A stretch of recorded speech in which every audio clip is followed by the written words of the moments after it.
Bonjour, salam azoul à toutes et à tous, j'espère que vous allez bien. Bienvenue dans ce live. Alors, j'ai été interpellé par la publication de Madame Rima Hassan, qui est élue LFI, la France Insoumise, bon ça tout le monde le connaît, le sait. Et ça m'a interpellé parce qu'elle s'est exprimée sur un sujet qui est le Sahara occidental, dont elle faisait l'objet d'ailleurs d'une certaine campagne hostile de la part de royalistes marocains et de pro-colonisation marocaine au Sahara occidental. Alors, on va par exemple parler, je vais vous lire ce qu'elle a écrit et on va essayer de débunker à peu près tout ce qu'elle a écrit. Bon, sujet touchy, mais on y va. Je sais que la question du Sahara est au cœur des tensions entre l'Algérie et le Maroc.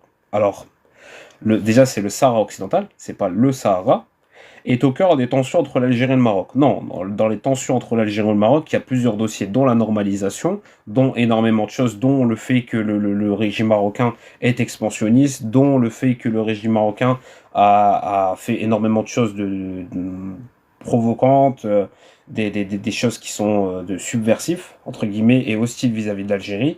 Le Sahara occidental, oui, peut faire partie de l'Algérie et de ce règlement de tension entre l'Algérie et le Maroc, mais encore une fois, c'est un sujet qui reste à l'ordre du droit international, à l'ordre des Nations Unies, et ce n'est pas encore une fois un sujet qui fait partie des tensions. En fait, j'ai l'impression que c'est toujours le même discours mainstream qui va mettre le conflit du Sahara occidental comme un conflit entre l'Algérie et le Maroc. Je le répète encore une fois pour ceux qui ne savent pas, le conflit du Sahara occidental n'est pas un conflit entre l'Algérie et le Maroc. Certes, l'Algérie soutient l'autodétermination du peuple sahraoui, comme le Nigeria soutient l'autodétermination du peuple sahraoui, comme l'Afrique du Sud, comme énormément de pays dans le monde. Donc ce n'est pas un conflit entre l'Algérie et le Maroc. Le fait est que l'Algérie, par exemple, a sur son sol un camp de réfugiés de Sahraouis qui est homologué d'ailleurs par les Nations Unies, ça ne fait pas de l'Algérie la seule légalitaire de la cause sahraoui. En fait, c'est encore une fois le même discours mainstream qu'on a par exemple sur la Palestine. Vous savez, avant sur le conflit, le conflit non, parce que moi personnellement, pour moi ce n'est pas un conflit, c'est un génocide actuellement qui se passe fait Palestine, fait Gaza. Et c'est, Inch'Allah, binillah, que les Palestiniens auront leur indépendance et leur liberté. Mais c'est le même discours, vous savez, avant, pour essayer d'expliquer à l'opinion publique ce qui se passe en Palestine occupée, c'était tout le temps de dire que ce conflit, il est entre les musulmans et les juifs. Alors que, oui, certes, oui, c'est vrai que c'est des musulmans et des juifs, mais pas que. Par exemple, chez les Palestiniens, tu as des musulmans et des chrétiens. Ça, c'est d'ailleurs fou d'entendre ça. C'est d'ailleurs fou d'entendre ça. Mais il faut rappeler encore une fois, et tout ça, pourquoi? Pour essayer de manipuler l'opinion publique. Pour pas que l'opinion publique se penche sur ce que les Palestiniens vivent au quotidien et qu'ils ne voient pas que c'est une cause de décolonisation, que la Palestine est une cause de décolonisation. Et c'est un peu pareil finalement. Salam T13, salam tout le monde. Et c'est un peu la même chose pour l'opinion publique vis-à-vis du conflit au Sahara occidental. Il y a un agresseur et un agressé. En fait, ça suffit en fait à chaque fois de mettre sur le même pied d'égalité. Mais bon, passons. Elle a des répercussions dramatiques entre les deux peuples et nous en sommes tous témoins sur les réseaux, insultes, menaces, ressentiments, voire même détestation. Alors, encore une fois, une tentative de mettre sur le même pied d'égalité. La question du Sahara, tension entre l'Algérie et le Maroc. Non, il n'y a pas que ça en fait. Le dossier Algérie-Maroc ne considère pas que le Sahara occidental. Il y a énormément de choses. Les provocations du régime marocain, la normalisation, énormément de choses. Il y a un régime aujourd'hui qui est le régime marocain qui a normalisé avec l'entité sioniste, avec l'Ukraine Sahyouni. Et il y a l'Algérie qui défend le peuple palestinien, l'autodétermination du peuple palestinien et sa liberté. En fait, ça suffit de mettre à chaque fois sur le même pied d'égalité. Mais bon, insultes, menaces, ressentiments, voire détestation. On va passer à la deuxième page. Le Sahara a été colonisé comme tous les territoires du continent africain dès 1884 par les Espagnols. Il est appelé Sahara espagnol durant cette période. Bon, ça c'est très juste, et j'ai rien à lui retirer sur ça. Mis à part qu'elle aurait pu encore une fois écrire le Sahara occidental, ça mange pas de pain. C'est une appellation qui vient du droit international, c'est pas moi qui l'invente. C'est vrai, ça a été colonisé en 1884, à la suite d'ailleurs d'un traité hispano-marocain de 1767 qui, encore une fois, démontre que le sultan marocain n'a pas de souveraineté au-delà de Ouadnoun, ce qui fait que le Sahara occidental ne lui a jamais appartenu. Bon, on va passer sur autre chose. Avant cette colonisation, comme tous les autres territoires, il n'appartenait pas à un État au sens juridique, mais les tribus arabes et berbères, sahraouis, et c'est là qu'elle a glissé totalement. D'un point de vue historique, elle a glissé. Mais les tribus arabes et berbères sahraouis sont liées au royaume chérifien. Mais moi, je pensais qu'apparemment, selon certains Marocains, c'est un empire. Faut savoir. Un coup, c'est un royaume, un coup, c'est un empire. Alors, juste pour lui rappeler, ce qu'on appelle, entre guillemets, les chérifiens, si on suit un petit peu l'histoire, c'est 16e, 17e siècle. Donc, mais vous allez voir. Et à l'empire almoravide, qui s'étendait sur la Mauritanie actuelle. Non. Non, non, non, non, non, non, non. L'empire almoravide, c'est un empire mauritanien. C'est un mouvement. En plus de ça, ce n'est même pas un empire. Dire que d'un pays que c'est un empire ou d'un royaume, c'est une appellation occidentale, par exemple. Comme par exemple, la France a fait volontairement le choix de dire par exemple que l'Algérie était une régence. Non, ce n'était pas une régence, c'était une république. À un moment donné, oui, ça a été même un royaume, mais ça a été une république par exemple. Dans les traités, notamment entre l'Algérie et plusieurs pays, notamment au XVIIe, XVIIIe siècle, même voire avant, on voit bien la république. Voilà. Donc, tout simplement, avec un système similaire à pas dire la démocratie d'aujourd'hui, mais un peu quand même, c'est-à-dire avec la taïfa des raïs qui élit un dirigeant. Bon, bref. Ces liens étaient culturels, religieux et même économiques, et tout le débat porte sur les liens territoriaux ou au sens du contrôle administratif du territoire. Ok, on va passer ça. Déjà c'est erreur historique de mettre le royaume chérifien et l'empire almoravide sur la même longueur d'onde. On sait très bien que il y avait deux sultanats, le sultanat de Fès et de Marrakech, encore une fois.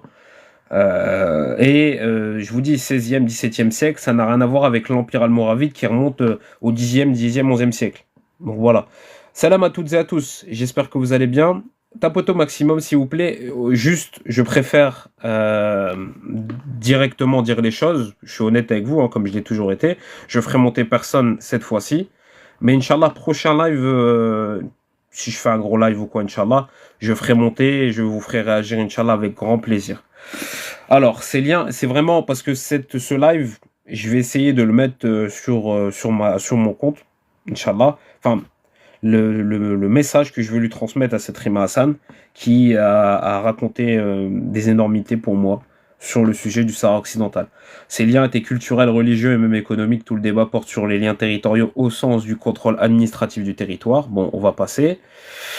Depuis les années 50-60, influencés par les mouvements décoloniaux, les Sahraouis réclament leur indépendance. En 1973, le Front Polisario est fondé pour lutter pour l'indépendance du Sahara. Et il est soutenu par l'Algérie. Encore une fois, on revient sur le même discours mainstream, que c'est l'Algérie, qu'il n'y a que l'Algérie qui soutient. Non. Le Front Polisario, il a été fondé en 1973, le 10 mai 1973, à Zouérat en Mauritanie. Il n'a pas été fondé en Algérie, encore une fois. C'est des jeunes Sahraouis qui les ont fondés. Qui a armé, et ça c'est une vérité, qui a armé, qui a soutenu? C'est Kadhafi, Allah yarhamou. Voilà. L'Algérie a toujours soutenu la décolonisation du Sahara occidental, que ce soit contre les Espagnols ou que ce soit contre les Marocains. Hein. Parce que voilà, l'Algérie a été toujours juste, c'est un pays qui est légaliste, et c'est un pays qui a toujours respecté le droit international. Bon bref, on va passer. En 1975, le Maroc, tout comme la Mauritanie, revendique ce territoire. C'est vrai. Et là, elle redit encore une nouvelle énormité. Le 6 novembre 1975, le roi Hassan II organise la Marche verte. Plus de 300 000 Marocains et Marocaines volontaires et non armés qui traversent pacifiquement la frontière du Sahara. Volontaires et non armés. Vous en êtes sûr? Qui traversent pacifiquement. Subhanallah, c'est incroyable. C'est-à-dire qu'en fait, on est en train de nous faire passer la marche verte, qui a été une marche qui a causé plus de 25 000 Sahraouis bombardés au napalm. Ça, c'était la suite de cette marche, parce qu'à la suite de cette marche, il y a eu des bombardements. Durant cette marche, il y a eu des débordements, il y a eu de l'oppression vis-à-vis des Sahraouis. Je vous rappelle encore une fois la phrase de Hassan II qui disait que les Espagnols, on devait, entre guillemets, en prendre soin et les mettre sous la tente, et les Sahraouis, il n'y a aucune pitié pour eux. Ça, c'est incroyable. Donc, Rima Hassan est en train de nous faire passer la marche verte pour quelque chose de pacifique, pour quelque chose qui finalement n'a fait aucune victime. Ce qui est faux historiquement parlant, et ce qui est, entre guillemets, une atteinte à la mémoire collective des Sahraouis, qui se souviennent que cette marche verte était une marche de l'oppression et une marche de la torture, tout comme la Nakba l'a été notamment pour les Palestiniens. Donc, essayez encore une fois de pacifier comment dire, un événement qui a conduit à ce qu'on appelle l'occupation du Sahara occidental occupé par le Maroc aujourd'hui, c'est très grave. C'est très grave. Maintenant, on va passer à une autre chose qu'elle dit. Le 14 novembre, alors déjà, elle a oublié, je sais pas, 50, bon, bref, elle a écrit 1950. L'Espagne se retire avec les accords de Madrid, sans organiser le référendum. Divisant le territoire en deux tiers au nord sous contrôle marocain et un tiers au sud sous contrôle mauritanien. Bon, ok. La Mauritanie se retire finalement et totalement du territoire en 1979. Ok. Le Front Polisario rejette cet accord et commence une guerre de libération. Non, le Front Polisario a déjà... en fait, c'est ça qui est incroyable. C'est qu'on a l'impression que le Front Polisario commence sa lutte à partir de l'occupation marocaine. Je rappelle à certains qui nous écoutent que le Front Polisario a débuté sa lutte décoloniale de son propre territoire contre l'Espagne. Contre l'Espagne, voilà. Donc déjà, je vous dis, c'est du discours mainstream. C'est entre guillemets pour essayer de manipuler l'opinion publique. On retrouve vraiment tous les éléments de langage. Hein. Comme je vous ai dit, la même histoire qu'avec la Palestine, pour essayer encore une fois de cacher la réalité que c'est les Palestiniens qui sont occupés et que ce n'est pas un conflit entre musulmans et juifs, bien au contraire, c'est ce qui se passe, c'est une cause de décolonisation. Le Front Polisario rejette cet accord et commence une guerre de libération. On va passer à l'autre. En 1975, l'ONU a demandé à la Cour internationale de justice de trancher la question. C'est vrai? Ah là là là là, subhanallah al-adim. La CIJ reconnaît qu'il existait des liens juridiques d'allégeance entre certaines tribus sahraouis et le sultan du Maroc, et aussi avec la Mauritanie. Mais pour la CIJ, ces liens ne constituaient pas une souveraineté territoriale exclusive. Ouais, c'est vrai que la CIJ a retoqué d'ailleurs le Maroc par rapport à cette pseudo, entre guillemets, comment dire, en lui disant que voilà, qu'il n'avait aucune souveraineté ni de lien juridique. D'ailleurs, je vois pas les liens juridiques, non. Par contre, ils ont dit quelques liens entre certaines tribus. Et ces certaines tribus, entre guillemets, comment dire, elles se localisent aujourd'hui dans ce qu'on appelle le sud marocain actuel, pas au Sahara occidental. C'est-à-dire tout ce qui est au-dessus du Sahara occidental, au-dessus de Oued-Noun. Donc c'est du grand n'importe quoi, ce qu'elle dit. Ces liens ne constituaient pas une souveraineté territoriale exclusive.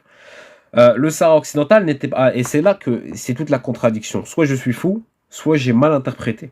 Le Sahara occidental n'était pas terra nullius, terre sans maître, en 1884. Donc là, selon elle, le Sahara occidental n'était pas une terra nullius, c'est-à-dire il y avait un maître au Sahara occidental en 1884. Écoutez, hein, la contradiction derrière. Mais il ne faisait pas partie d'un État souverain reconnu. Donc c'est-à-dire que c'est incroyable, c'est incroyable. En 1976, le Front Polisario proclame la RASD, République arabe sahraoui démocratique, qui va se baser en Algérie dans les camps de Tindouf, qui accueillent des réfugiés sahraouis qui ont été déplacés durant la guerre. Le cessez-le-feu n'intervient qu'en 1991 sous l'égide de l'ONU avec une promesse de référendum pour trancher sur le rattachement au Maroc ou l'indépendance. Alors, il n'y a pas de rattachement au Maroc, déjà de 1, mais en fait c'était le référendum. C'était le référendum tout simplement. C'est-à-dire les Sahraouis devaient choisir, encore une fois, devaient choisir s'ils veulent être indépendants ou non. C'est tout. Khalas. Après, on va passer. Le problème du référendum, c'est qu'à ce jour, il n'y a toujours pas, et c'est là que c'est important ce qu'elle dit, qu'il n'y a toujours pas de consensus sur la liste des électeurs. Des Sahraouis vivent au Maroc. Non, ils vivent en territoire occupé par le Maroc. C'est deux choses différentes. C'est incroyable. C'est comme si moi je te disais des Palestiniens aujourd'hui vivent dans l'entité. Non, ils vivent dans un territoire qui est occupé par l'entité. C'est deux choses différentes. Des Marocains vivent sur le territoire du Sahara, occidentale. Elle a malheureusement un problème de dire encore une fois, répéter que c'est le Sahara occidental. C'est pas le Sahara. Parce que si tu dis le Sahara, si tu encore une fois, c'est de rentrer dans cette confusion de l'opinion publique en disant quoi? En disant que le Sahara occidental, le Sahara, le grand Sahara, en fait, pour les gens, tu vas leur parler de Sahara, ils vont te dire, ouais, c'est le Sahara du Niger ou de l'Algérie, ou le Sahara, encore une fois, du Mali, ou je ne sais quoi. Non, il y a un Sahara, c'est le Sahara occidental. Mais chez Sahara Ta'ana, c'est-à-dire il y a pas de, c'est pas le Sahara algérien, c'est ni le Sahara nigérien, c'est ni le Sahara malien, ce que vous voulez, c'est le Sahara occidental, tout simplement. Des Sahraouis vivent au Maroc, des Marocains vivent sur les territoires du Sahara, des colons marocains, rectification, moi je suis intraitable vis-à-vis de ce sujet. Puis il y a les Sahraouis des corps de Tindouf. Qui peut et a le droit de voter? Mais ça a été tranché. Cette question n'est à ce jour toujours pas tranchée. Bah si, cette question elle est tranchée. Cette question elle est tranchée, c'est les Sahraouis. Tout simplement. Et ceux qui sont arrivés après 1975, les Marocains qui sont pas, les colons marocains qui sont arrivés au Sahara occidental occupé actuellement après 1975 n'ont pas le droit. Pourquoi? Tout simplement.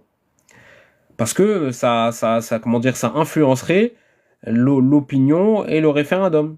C'est tout. Khalas. Je vous ferai un court résumé, les frères et sœurs, tous ceux qui viennent d'arriver. Je vous ferai un court résumé. Je finis pour débunker ce qu'elle nous a dit. Soyez, s'il vous plaît, les modos, soyez intraitables sur ceux qui insultent l'Algérie ou quoi que ce soit, s'il vous plaît. Merci.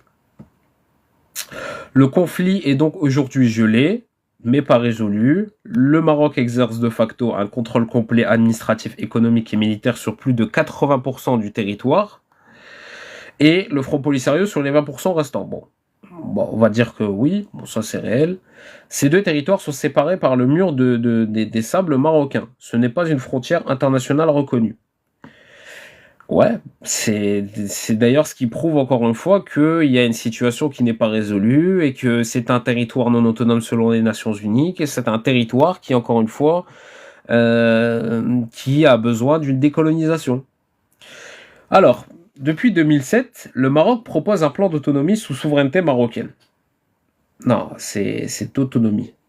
La communauté internationale est divisée sur ce sujet, bien qu'il apparaît pour certains comme étant l'option la plus pragmatique et consensuelle. On reprend encore une fois les éléments de propagande marocains, en disant comme quoi que pour certains pays, ce serait l'option la plus pragmatique et la plus consensuelle. Non, je répète encore une fois, le plan d'autonomie fait partie d'une solution parmi les solutions.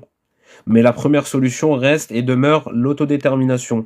À chaque fois, encore une fois, que un pays notamment apporte son soutien verbal, parce que c'est des soutiens verbaux, hein, qu'on le veuille ou non, ces soutiens verbaux sur le plan d'autonomie par exemple, c'est souvent on rappelle derrière le principe d'autodétermination. D'ailleurs, bizarrement, ce plan d'autonomie, j'ai jamais vu une grande puissance mettre un consulat. D'ailleurs, c'est ce que je mets, ce que je dis à chaque fois aux Marocains.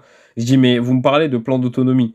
Mais excusez-moi, une reconnaissance se suit tout le temps d'une reconnaissance diplomatique et politique, c'est-à-dire un consulat ou une ambassade à Dakhla ou à l'Ayoun. Mais non, il n'y en a pas. Il n'y a pas de consulat américain, il n'y a pas de consulat espagnol, il n'y a pas de consulat français, il n'y a pas de consulat, encore une fois, d'autres puissances, d'autres grandes puissances qui, selon eux, nous vendent toute la journée que c'est des soutiens du Maroc. Non, non, non, non, non. C'est des soutiens du plan d'autonomie. C'est deux choses différentes.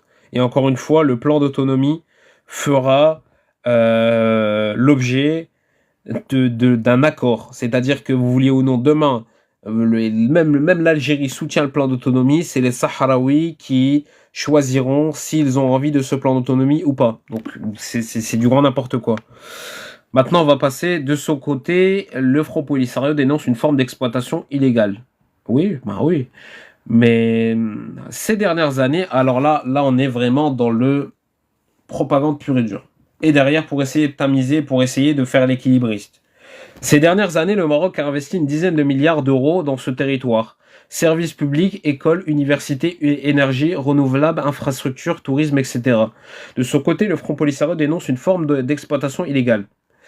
Donc là, Rima Hassan est en train de nous dire que ces dernières années, le Maroc aurait investi des milliards d'euros dans ce territoire, qui n'est pas le sien d'ailleurs, tout comme d'ailleurs énormément de colons l'ont fait dans des époques révolues, c'est-à-dire le fait est d'essayer de dire ah mais non on a tout ramené alors que c'est totalement faux, mais pour oublier derrière ce que les Sahraouis subissent.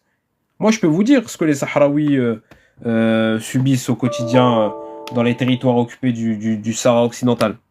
Ils subissent de la maltraitance, ils subissent l'occupation, ils subissent le fait est qu'ils n'ont pas le droit de dire qu'ils sont pour l'autodétermination du Sahara occidental. Donc c'est assez incroyable en fait. Je suis choqué de ce. Mais oui, mais en fait, moi ce que je comprends, et on va faire une petite pause sur ça, parce que là j'ai un petit problème avec mon ordinateur. En fait, ce que je ne comprends pas de sa part, et moi je vais être juste, hein, je salue son soutien pour la Palestine, parce qu'il ne faut pas être hypocrite. Voilà. Ses prises de position vis-à-vis de son propre peuple et tout. Il n'y a aucun problème là-dessus. Mais sur le Sahara occidental, là, elle est en train de relayer une propagande infâme, pour moi qui est infâme, et c'est mettre encore une fois les Sahraouis et les Marocains sur le même pied d'égalité. Non, il y a un agresseur et un agressé, que vous vouliez ou non en fait. Je vois pas je sais pas, là c'est assez incroyable, c'est assez lunaire moi ce que j'ai lu de sa part. Je vous dis ça change de ce qu'elle a pu dire. Encore je vous aurais dit hein, si elle serait restée sur excusez-moi Hamas boycott, excuse-moi je fais monter personne, je l'ai dit à tout le monde ma sœur, mais Inch'Allah Benillah quand je ferai un live, un gros live Inch'Allah que je compte faire bientôt. Je vous ferai monter tout sympa, hein, avec grand plaisir, il n'y a aucun problème. Là, c'est vraiment pour répondre à Rima Hassan de façon singulière. Voilà. Et Inch'Allah, elle parle pas de la normalité. Bah, si, elle va en parler, mais vous allez voir sur quel prisme. Et c'est ce prisme d'ailleurs que j'ai toujours dénoncé. Salam tout le monde, salam. Salam, j'espère que vous allez bien. Et c'est ça en fait le problème. C'est ça le problème. Petit aparté, moi j'ai ma petite analyse par rapport à ça. Je le dis clairement. Rima Hassan, pour moi, on lui a dit d'essayer de tamiser cette image que beaucoup de mkhazni, beaucoup de lobbyissions aussi, parce qu'il y a des lobbyissions qui l'ont attaqué. Il y a le Makhzen aussi, il y a des médias de Makhzen aussi, encore une fois. Parce que qui ont essayé de l'intimider. Et moi, j'ai plus l'impression que c'est une histoire politique qu'autre chose. C'est-à-dire que LFI lui a dit, entre guillemets, de tamiser son image pour pas que ça ne fasse tâche, entre guillemets, pour essayer, peut-être dans l'espoir de récupérer un autre électorat, qui est l'électorat marocain, dans une configuration qu'on a déjà vu dans la politique française, un électorat maghrébin, entre guillemets, qui encore une fois servirait les intérêts de la gauche. Moi c'est vraiment l'analyse que je me fais hein. Mais je vous dis elle n'a pas d'excuse sur ce qu'elle a dit, il n'y a pas d'excuse parce que dire que encore une fois déjà historiquement elle nous parle de royaume chérifien qui n'a jamais existé, encore une fois c'était deux sultanats, le sultanat de Marrakech et de Fès, et elle nous parle des Almoravides qui sont quand même 10e, 11e siècle et qui sont mauritaniens et non marocains. Moi, je vois pas la cohérence en fait. Il n'y a aucune cohérence concernant ce sujet. Alors voilà, c'est bon, j'ai récupéré le sujet. On va passer à l'autre. Je comprends les revendications. Et là, elle va essayer de faire encore un jeu d'équilibriste. Je comprends les revendications nationalistes des Marocains qui se disent que la séparation de ces territoires n'est que le fruit d'un héritage colonial. Je comprends les revendications nationalistes des Marocains qui se disent que la séparation de ce territoire n'est que le fruit d'un héritage colonial. Non, ce territoire n'a jamais appartenu au Maroc, même avant la colonisation. En fait, c'est incroyable en fait de ne pas comprendre. Mais je comprends aussi que je ne peux pas exclure le fait qu'il y a une population majoritaire ou non, on ne peut pas le savoir, sans référendum. Donc c'est-à-dire qu'il y a des Sahraouis qui ont été enregistrés pour faire ce référendum, il y a des Sahraouis qui militent dans le monde, mais on ne peut pas savoir si elle est majoritaire ou non. qui revendique des droits et des spécificités appuyant la quête d'indépendance. Non, appuyant la quête, bien sûr, dans un premier temps, il y a l'autodétermination, et après, bien sûr, il y a l'indépendance. S'il vous plaît, mutez les Marocains qui disent des bêtises dans les commentaires, s'il vous plaît. Barakallahu fikum. Alors, on va passer, là on est sur la fin. Très honnêtement, ce n'est pas sur mes épaules que cette question sera tranchée. Bien sûr, cette question, elle sera tranchée aux Nations Unies, en fait. Donc, ça, c'est clair, net et précise. Elle ne peut l'être qu'à travers des négociations, ok, entre les Sahraouis et le régime marocain, enfin, le régime colonial marocain, et des accords trouvés avec les Sahraouis. Il n'y a aucun problème, je suis totalement d'accord. Et c'est là qu'elle va vriller, encore une fois. Et par le même temps sur un renouveau des relations algéro-marocaines. Mais à quel moment, en fait, le dossier du Sahara occidental concerne un réchauffement entre l'Algérie et le Maroc? Je vois pas. Même, je vous le dis, demain même l'Algérie soutient leur plan d'autonomie, que vous le vouliez ou non, ça ne voudra rien dire. La question du Sahara occidental demeurera au sein des institutions internationales, demeurera territoire non autonome et territoire décolonisé. Donc ça sert à rien, encore une fois, d'essayer de jouer sur la fibre des relations algéro-marocaines pour essayer de trouver une solution. C'est incroyable. C'est encore une fois revenir sur le discours mainstream. C'est un conflit entre l'Algérie et le Maroc. Non, c'est pas un conflit entre l'Algérie et le Maroc. C'est un conflit entre les Sahraouis et le régime marocain, tout simplement. Qui ont tant à perdre à se diviser et à tant gagner à se rassembler. Encore une fois, là, le même discours, encore une fois, c'est incroyable. Donc, c'est-à-dire que c'est l'Algérie qui doit se rassembler avec le Maroc, qui est en train de coloniser un peuple musulman, de facto, et qui est constamment en train de mener des actions hostiles contre l'Algérie. C'est, Wallah al-Azim, c'est incroyable. C'est incroyable. Les Occidentaux ont... Allez, là, on va partir sur l'argument des Occidentaux. Je vous dis, hein, là, on a vraiment le discours simpliste. Discours simpliste vraiment bas étage. Bas étage, bas étage, bas étage. Attendez, excusez-moi. Attendez, je vais juste... comme ça, parce que j'ai vu que vous ne voyez pas. Attendez.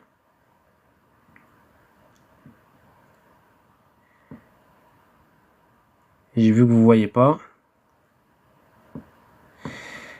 Attendez, excusez-moi, comme ça je vais essayer de vous mettre en mieux.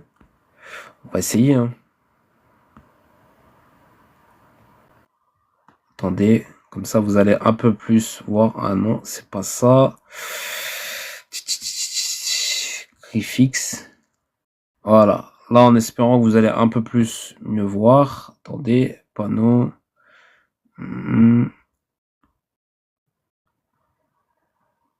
Attendez, excusez-moi, je suis en train de régler cette chose. Attendez. Voilà. Là, je pense que vous allez mieux voir. Dites-moi si vous voyez mieux déjà. Je pense que c'est beaucoup mieux pour les commentaires. Voilà, c'est nickel. Voilà. Barakallahu fikum. Donc on continue. On continue sur ce qu'elle a dit. Les Occidentaux ont également joué un jeu plus que malsain de la colonisation à nos jours dans cette région à des fins d'exploitation et de division des territoires autant que des peuples qui à l'origine sont des peuples frères. On retourne sur le même argument que ce seraient les Occidentaux. Oui, c'est vrai, oui, il y a eu des colonisations occidentales en Afrique. Ça, personne peut le démentir, il n'y a aucun problème là-dessus. Mais la colonisation du Sahara occidental, à aucun moment... Bon, il y a eu les États-Unis, c'est vrai, via Kissinger, qui ont soutenu cette colonisation du Sahara occidental. Voilà. De facto, pourra aussi affaiblir l'Espagne. Ça aussi, il faut le comprendre aussi. Oui, il y a eu des puissances occidentales qui ont contribué, comme la France aussi, qui a contribué à cette colonisation du Sahara occidental en bombardant notamment des Sahraouis, au napalm, d'ailleurs. Mais à aucun moment, en fait, j'ai l'impression qu'elle veut dédouaner, en fait, le Maroc. C'est le Maroc qui a colonisé... bien sûr, il y a eu l'Espagne autrefois, mais bon, ça c'est un autre chapitre. Mais c'est le Maroc qui colonise et occupe aujourd'hui. Ce n'est pas un occidental. C'est incroyable. C'est incroyable, là, c'est incroyable. Après, on va continuer. Alors là, et là, on va sur la normalisation, mais sans dire sur la normalisation. J'ai pleinement conscience aussi que la présence de l'entité, voilà, elle nomme Israël, en Afrique du Nord, aggrave très fortement les tensions entre Algériens et Marocains. Non, non, non. Ce qui aggrave les tensions, c'est la normalisation du Marzen, du régime marocain, avec l'entité. À aucun moment, et encore une fois, je vous dis, c'est la même chose, c'est de mettre à même pied d'égalité l'Algérie et le Maroc sur la normalisation. L'Algérie n'a jamais normalisé, c'est le régime marocain qui doit être pointé du doigt dans sa normalisation, et non l'Algérie. Des réseaux pro-sionistes utilisent régulièrement cette question du nationalisme marocain pour diviser les Algériens et les Marocains, y compris sur la Palestine. Des réseaux pro-sionistes utilisent régulièrement cette question du nationalisme marocain pour diviser... Ah non. Des réseaux... on va reformuler un peu plus parce qu'on va débunker. Des réseaux pro-sionistes, pour moi, utilisent régulièrement cette question du nationalisme marocain pour insulter des Algériens, pour insulter des Sahraouis, pour insulter des Mauritaniens, pour faire l'éloge du régime marocain. À un moment donné, on peut pas se cacher. Nous dire oui, mais pour diviser les Algériens marocains. Non. Non, je suis désolé. Je suis désolé. Y compris sur la Palestine. Diviser les Algériens marocains, y compris sur la Palestine. Mais en fait, il y a quoi à diviser, en fait? La situation, elle est claire. La situation est très claire. Il y a un régime, qui est le régime du Marzen, qui a normalisé, c'est clair, net et précis, comme le Droche. Et on a l'Algérie qui défend la cause palestinienne. Simplement. S'il vous plaît, faites le ménage des modérateurs. C'est du grand n'importe quoi dans les commentaires. Merci. Juste, je redis encore une fois, pour tous ceux qui viennent d'arriver, je ferai monter personne. Inch'Allah, peut-être le prochain live, j'essaierai de faire monter un peu plus de personnes. Parce que là, c'est vraiment comment dire, une réponse à Rima Hassan qui est une réponse singulière à ce qu'elle a dit. Donc, on va passer à une autre étape. Bon, là, elle met une vaste campagne orchestrée selon ECAD. L'organisation ECAD, spécialisée dans la veille des campagnes numériques, a mis en lumière un vaste réseau de plus de 22 000 comptes falsifiés se faisant passer pour des Marocains, mais diffusant des messages pro-entité et opposés à la résistance palestinienne. Et là, on voit, et vous pouvez aller sur Instagram, hein, vous tapez Rima Moubarak, vous allez voir sur ce que je suis en train de vous lire là actuellement. Elle a tagué plusieurs médias qui sont la source de cette information. Alors vous allez rigoler, hein. C'est pas de la rigolade. Hein. On a Hespress, par exemple, qui est connu pour être un média, encore une fois, proche du Palais Royal. On a, bon, Doha News Qatar, bon, les Qataris, on va dire que c'est un peu plus crédible, et Bladi, qui est encore une fois un autre média du Marsen. C'est fou, hein, c'est fou. Là, mais je sais pas si elle se rend compte de ce qu'elle a écrit, en fait. Alors, bon, là, elle continue. Ah oui, il nous appartient d'être vigilants et plus conscients de ce qui se joue et de déjouer ces stratagèmes. Il peut y avoir des désaccords et des avis très affirmés qui peuvent se justifier. Donc, il peut avoir des désaccords et des avis très affirmés qui peuvent se justifier. Donc, c'est-à-dire qu'encore une fois, on doit débattre avec quelqu'un qui colonise une terre, qui répand la colonisation. Moi, je vous dis, moi, que ce soit l'entité sioniste ou bien le régime marocain, je n'ai pas de justification à lui donner. Je n'ai pas de débat à avoir avec. Il y a une question qui est très claire, la question du Sahara occidental, c'est les Sahraouis qui sont opprimés, c'est les Palestiniens aussi qui sont opprimés. Khalas. Mais il ne faut pas tomber dans le piège qui nous est tendu, qui est celui de la division. Allez, on va revenir encore une fois sur la même chose, qui est la division, la manipulation ou le piège. Mais il n'y a aucun piège en fait dans la question du Sahara occidental en fait. Il n'y a aucun piège. C'est clair comme de l'eau de roche encore une fois. La question du Sahara occidental est une question de droit international qui nécessite le principe d'autodétermination pour le peuple sahraoui. À aucun moment, je le rappelle, c'est une question entre l'Algérie et le Maroc. L'Algérie, certes, soutient l'autodétermination du peuple sahraoui conformément aux résolutions des Nations Unies et conformément notamment à sa propre constitution qui fait d'elle un soutien des peuples des peuples opprimés. En général, ça c'est dans la constitution algérienne, ça personne ne peut le nier. Mais je vois pas en fait le problème de dire. En fait, c'est-à-dire que pour elle, Rima Hassan, le Sahara, on devrait pas parler du Sahara occidental, parce que ça diviserait. C'est toujours la même chose. Et vous allez voir derrière cette publication. Wallah, c'est très lunaire, c'est très lunaire. Et là, elle se justifie. J'ai très rarement dénoncé ici publiquement les insultes que je peux recevoir à ce sujet, et j'ai bien conscience que derrière plus de la moitié de ces comptes, ce sont des faux comptes. Non, c'est pas des faux comptes. Il y a eu des médias marocains, il y a eu des médias du régime marocain, il y a eu des Marocains eux-mêmes. Faut arrêter à chaque fois de mettre sur les faux comptes. Je suis désolé. Certes, oui, il y a peut-être un ou deux ou une dizaine de faux comptes, ça, je peux l'entendre, mais dire que la majorité ce serait des faux comptes, faut arrêter. Encore une fois, c'est pour rester aveugle sur cette situation. Ils ont un objectif, que je finisse par céder à une colère ou une haine qui me ferait détester les Marocains. Oui, bah écoute, c'est ton problème, mais je vois pas le problème en fait avec le Sahara occidental. Je ne m'aventurerai ni à insulter le peuple marocain, ni son histoire, ni ses sensibilités. Bah, c'est ton problème, c'est ta décision, j'ai envie de te dire. Et je n'associe pas non plus les critiques légitimes qu'on peut faire au roi sur la normalisation avec Israël à une volonté consensuelle de son peuple. Il y a une fracture sur ce sujet dans tous les pays arabes qui ont normalisé. Non, il n'y a une fracture que dans l'opinion francophone. Dans l'opinion arabophone, c'est très clair. L'opinion arabophone, elle dit clairement Mohamed Sadis, votre Mohamed VI entre guillemets, comme vous dites, la Jordanie ou tel pays, les Émirats ou quoi que ce soit, ont normalisé, ils ont trahi la cause palestinienne. Khalas. Il y a pas de ça peut faire un sujet, une fracture de sujet ou un débat. Là, khalas. Il y a pas de sujet en fait.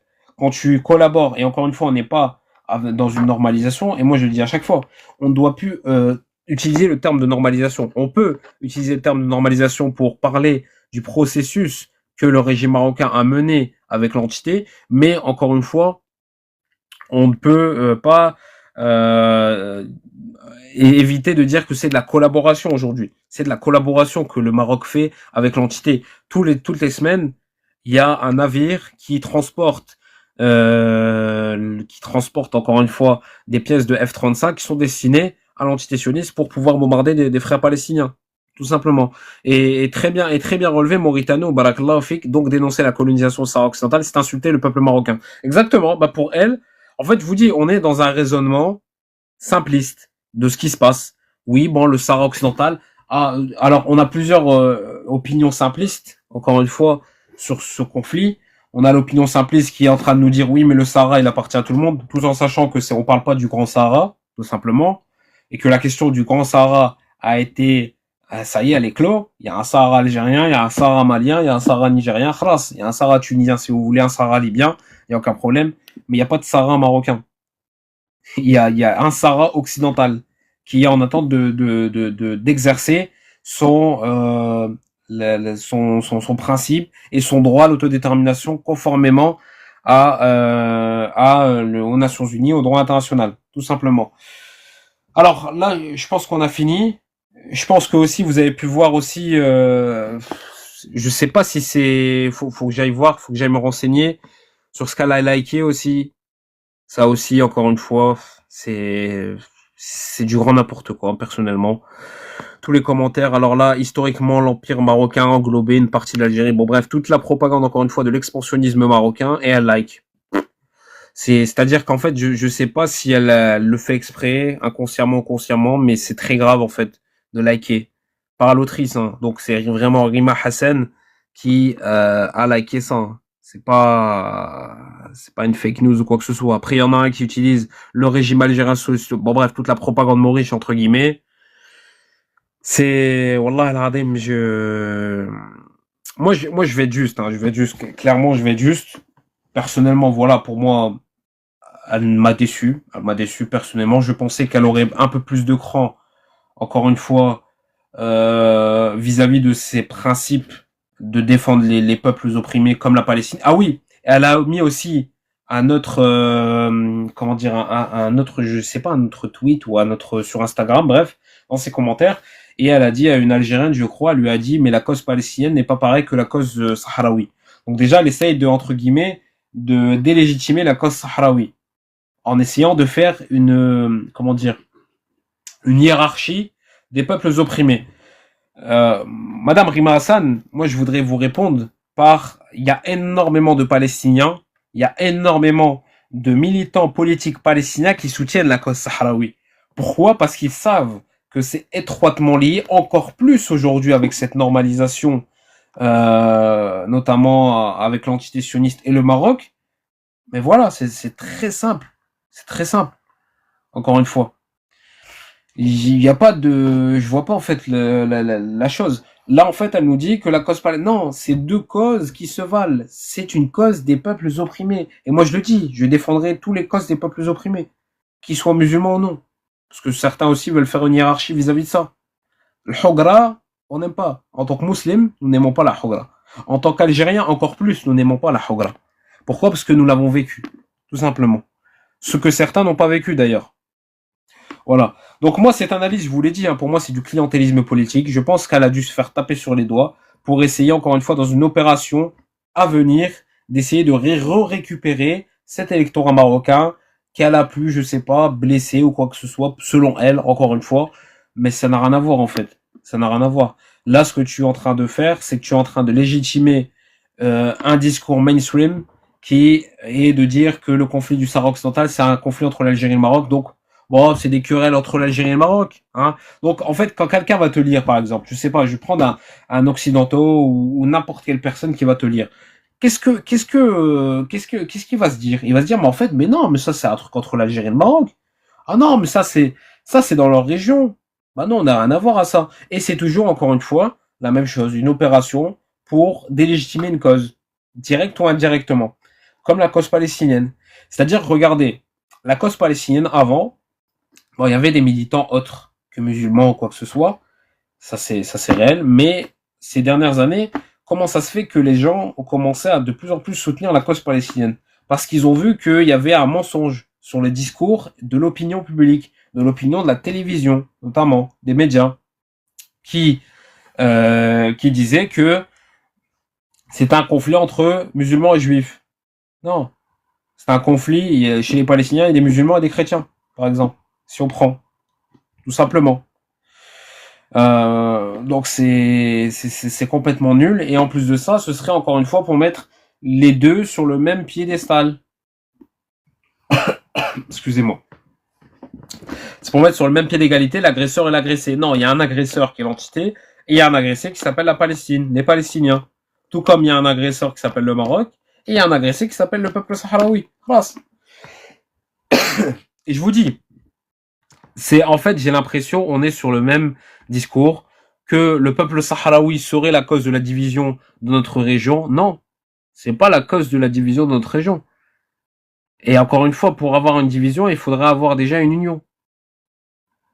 C'est incroyable, c'est philosophique ce que je suis en train de dire et j'espère qu'elle le comprendra. En fait, c'est faire porter le chapeau de ce qui se passe aux Sahraouis, alors que les Sahraouis se battent pour leur terre. C'est eux qui sont tous les jours opprimés et occupés par le Maroc.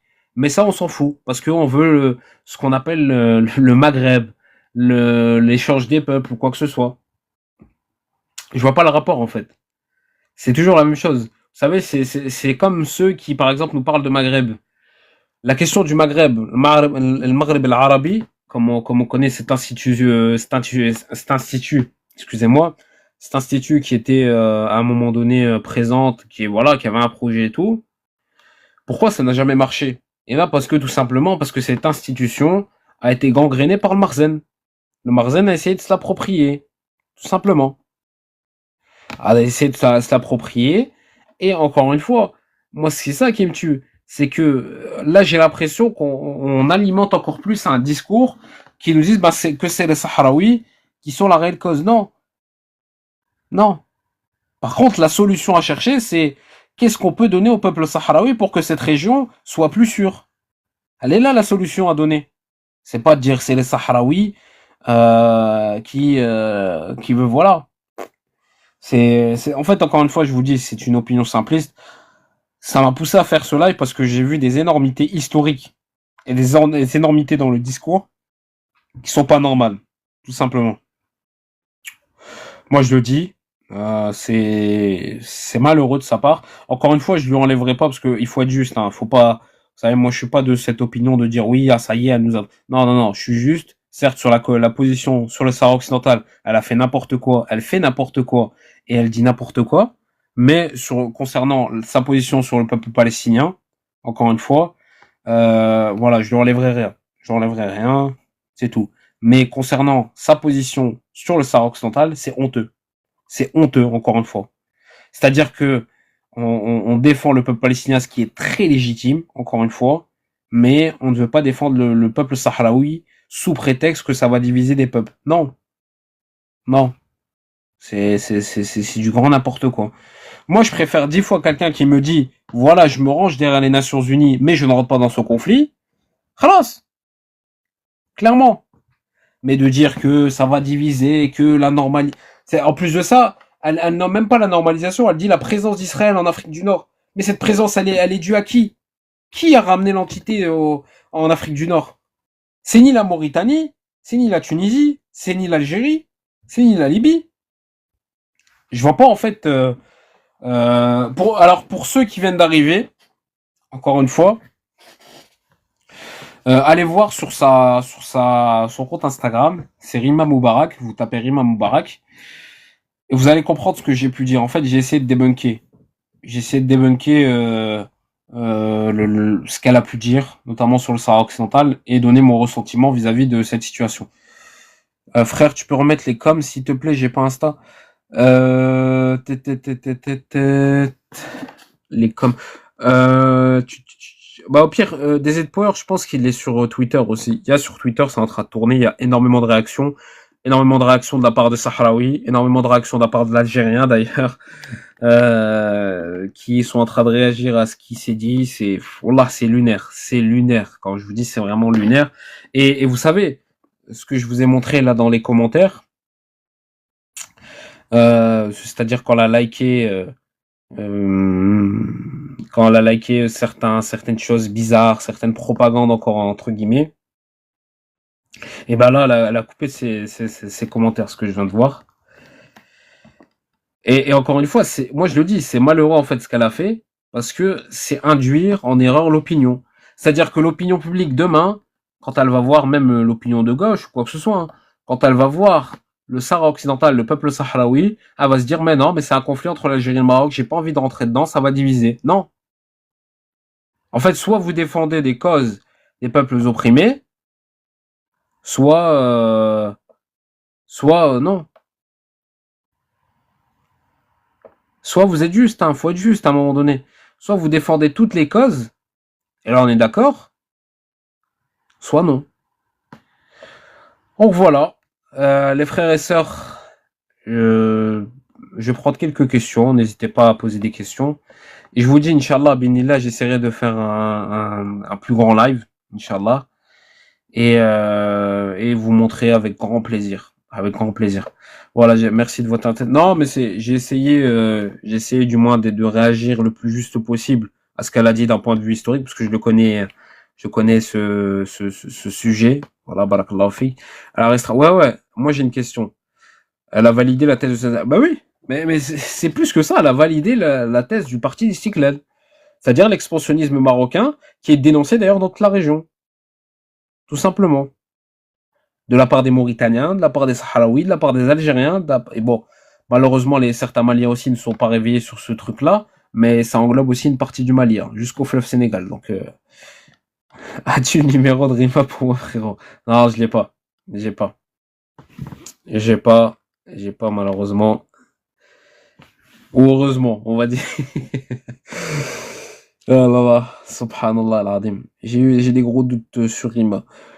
Non mais moi encore une fois, je vous dis, moi je suis juste, je ne lui enlève pas sa combativité vis-à-vis du peuple palestinien, vis-à-vis de la cause palestinienne, ça y a aucun problème là-dessus. Maintenant moi je réagis sur son opinion sur la cause sahraoui, c'est tout. Je suis pragmatique. Hein.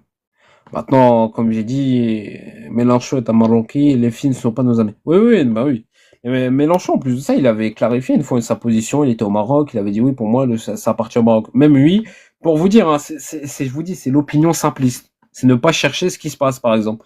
Moi, je connais énormément de Français, ou d'Espagnols, ou quoi que ce soit, qui ont produit de très très bonnes synthèses vis-à-vis du conflit du Sahara occidental. Voilà, je connais énormément de militants français, ou espagnols, ou n'importe quel, même américains, ce que vous voulez, qui ne sont pas d'accord d'ailleurs avec les positions de leur propre gouvernement, et qui l'affirment, et qui, voilà, qui prennent position pour le peuple sahraoui. En fait, je vois pas le rapport, en fait, le rapport avec la division, le peuple, les Marocains, les Algériens, en fait, c'est un disque rayé, en fait. Et c'est ce disque aussi que le Marzen essaye de mettre dans la tête de tout le monde. Que c'est l'Algérie qui soutient le Front Polisario. Que c'est que l'Algérie qui soutient le Polisario. Voilà. C'est pas simpliste, oui, oui, non, mais quand je dis simpliste, en fait, je parle de l'idée. L'idée est simpliste. Après, bien sûr, son discours, pour moi, il est calculé. Ça, je suis totalement d'accord avec toi, Khouya Sahara Ziban. Il est totalement calculé, ce discours, et moi, je vous dis, ça a un rapport avec les prochaines élections qui arrivent prochainement, où il y a un électorat peut-être à ramener, qui est un électorat qui a basculé vers l'extrême droite, parce que là, on va rentrer un peu plus dans la crise interne que connaît la France aujourd'hui, politique, institutionnelle et économique. On sait très bien qu'actuellement, il y a le Marzen qui s'est allié avec l'extrême droite française. Donc, il y a énormément de Marocains. Et là, vous n'allez pas me dire, oui, mais c'est des sionistes. Non, non, non, c'est pas des sionistes. Hanan Mansouri n'est pas une sioniste. Hanan Mansouri, c'est une Marocaine qui est, quand je parle d'extrême droite, c'est droite, extrême droite. Qui est une Marocaine qui fait partie des Républicains. Elle est franco-marocaine. Voilà. Elle a même été jusqu'à l'Assemblée nationale à critiquer l'Algérie, à insulter l'Algérie à l'Assemblée nationale, à ramener ce mouvement terreau du MAC à l'Assemblée nationale. Tlemceni, Khoya, je vais fermer, Khoya. Je ferai un autre live, Inch'Allah, binillah, et je vous ferai tous monter, il n'y a aucun problème. Là, c'était vraiment une réponse singulière à Rima Hassan. Voilà. Donc pour moi, c'est calculé tout simplement dans une opération politique de la part des LFI de récupérer les Marocains qui aujourd'hui font allégeance à l'extrême droite pour essayer de les ramener vers l'extrême gauche. Mais encore une fois, c'est deux extrêmes. Chercher le truc. Donc encore une fois, on est face à du clientélisme politique qui ne prend pas de position, mais qui prend beaucoup plus d'intérêt. C'est voilà et je vous dis, hein, et c'est ça le constat de la politique en France. Hein. Voilà, c'est ce constat. C'est comment dire, on navigue une politique selon des intérêts. Bon, je vous dirais, bon, c'est le cas du monde en général. Hein. Mais malheureusement, encore une fois, il manque cette chose qui fait que normalement, si on est humain, on défend toutes les causes légitimes, toutes les causes des peuples opprimés, tout simplement. Et les filles a perdu les Marocains. Oh, moi, je dirais qu'ils n'ont rien perdu parce qu'en vérité, voilà quoi. Pour moi, c'est un jeu d'équilibriste, hein, parce que quand on connaît la psychologie du Marzen, du régime marocain, le régime marocain s'est allié à l'extrême droite, bon, parce que l'extrême droite est reliée directement avec l'entité aussi, et défend les thèses, sont très anti-Algérie et compagnie, voilà. Mais il y a un jeu, il y a ce jeu de chantage, c'est-à-dire de si entre guillemets vous êtes pro-Sahara occidental, ou vous êtes pro-Palestine ou je ne sais quoi, ou bien vous êtes un peu complaisant envers l'Algérie, eh ben nos compatriotes iront voter l'extrême droite. C'est pour moi. Ferima, mon frère Hamza, je vous invite les frères et sœurs parce que là je vais couper. Je vous invite à aller sur son compte Instagram, Rima Moubarak. Vous allez comprendre. Vous allez comprendre ce qui se passe, ou même sur Twitter, hein, vous allez voir tout passer, en général, les extraits. Il y a énormément de... Va falloir que la communauté algérienne vote bien au premier... Exactement, c'est ce que je dis. C'est ce que j'ai dit. Voilà. C'est... Moi, je ne dirais pas mon opinion personnelle vis-à-vis de ça. Hein. Mais voilà. Sans commentaire. Sans commentaire. Et je vous dis, c'est ça aussi l'importance de construire une communauté algérienne qui a du poids. Voilà. On voit le problème. On est en attente. On est en attente de personnes qui défendraient les mêmes causes que nous. Non. On doit avoir des personnes qui défendent les mêmes causes des peuples opprimés que nous, mais qui ressemblent à nous. Voilà. C'est ça. Donc voilà, c'est merci beaucoup en tout cas d'avoir été attentif à ce live. On a une puissance incroyable, bien sûr. C'était pas énorme. Donc voilà. Merci beaucoup d'avoir écouté ce live. Barakallah fait comme je vous ai dit, prochainement, j'essaierai de faire un live, Inch'Allah, où je vous ferai monter, on fera un live réaction sur un tel ou tel sujet. Tu reviens quand pour la suite? J'essaierai de revenir, je sais pas quand. Là, je vous dis, c'était vraiment pas prévu, ce live. C'était parce que je me suis senti obligé, j'étais tellement indigné. Je me suis dit, mais c'est honteux, en fait, ce qu'elle a écrit. C'est encore une fois se rabaisser à des discours simplistes et c'est alimenter encore une fois des discours simplistes. Les discours simplistes et les discours hypocrites. Tout simplement. Voilà, en espérant que, j'espère, bon, là, il commence à avoir beaucoup de bruit sur ce discours. J'espère qu'il y aura un peu plus de consternation, parce que c'est honteux, encore une fois. Si c'est pour nous dire, encore une fois, pour des années, que ce conflit du Sahara occidental, c'est un conflit entre l'Algérie et le Maroc, et que, entre guillemets, la cause de la division en Afrique du Nord, c'est le Sahara occidental, non, moi, je suis pas d'accord. Je suis pas d'accord. C'est comme si, en fait, on ferait porter le chapeau aux Palestiniens. Écoutez, hein, c'est très simple, hein, aux Palestiniens de ce qui est en train de se passer au Moyen-Orient, au Proche-Orient. Mais c'est à cause des Palestiniens qu'il n'y a pas de paix entre l'entité et les pays arabes. Non, non, c'est à cause de votre colonisation. C'est à cause de votre occupation, tout simplement. Il n'y a pas de poids de mesure, en fait. Et c'est la même chose. Et j'ai l'impression qu'en fait, dès qu'on parle de cette occupation, il y a quelque chose qui est tabou. Parce que c'est le Maroc. Voilà, parce que ça ne rentre pas dans la vision de certains que malheureusement, il peut y avoir des pays qui soient pseudo-musulmans qui colonisent une autre terre. Ou une terre qui, en plus de ça, un peuple musulman. C'est, voilà. C'est, bien sûr, elle n'est pas bête. Moi, c'est pour ça que je vous ai dit. Je vous ai dit, ce discours, du moins, ce qu'elle a fait est calculé, mais son discours est simpliste. Je vous dis. Inversion des culpabilités, exactement. Ça sert comme une bonne leçon pour, ben oui, exactement. C'est ça. J'en ai marre de leur stratégie. Mais c'est pour ça que je vous dis encore une fois, il n'y aura qu'une communauté algérienne forte, structurée, qui constitue un poids, qui ne pourra, entre guillemets, avoir un poids dans cette décision.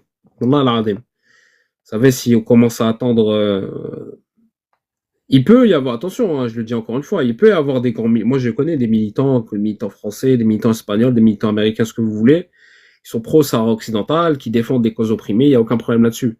Mais le problème, c'est que si on est tout le temps en attente, voilà, c'est ça que je vous dis. Donc, barakallahu fikum d'avoir suivi ce live, merci beaucoup. Tahiyya Sahara Gharbiyya, viva el Frente Polisario, encore une fois. Et que ce soit la Palestine ou le Sahara occidental sont deux causes à défendre, tout simplement. Il n'y a pas de tergiversation, de dire c'est division ou quoi que ce soit. Les Palestiniens comme les Sahraouis méritent d'être défendus. Donc voilà. Donc je vous remercie d'avoir été attentif et Inch'Allah j'essaierai de revenir prochainement sur tel ou tel sujet. Voilà, salam alaikum.